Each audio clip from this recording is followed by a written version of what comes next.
कुंवर अमीम आसिफाबाद जिले के कागज नगर में कशीदगी देखी गई, जहां की विजय बसी में इतवार की शब बीएसपी की इंतखाबी तशहीरी मुहिम मुनक़िद की गई।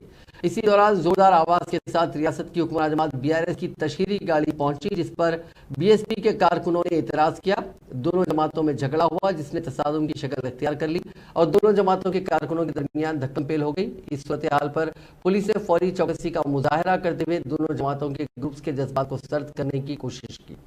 बीएसपी के सरबराह आरएस प्रवीण कुमार ने बीआरएस की गाड़ी की आवाज को कम करने का मुतालिबे पर तवज्जो न देने का इल्जाम लगाया। उन्होंने बीआरएस के कारकुनों के खिलाफ कार्रवाई करने का मुतालबा करते हुए कागजनगर पुलिस स्टेशन के सामने धरना दिया।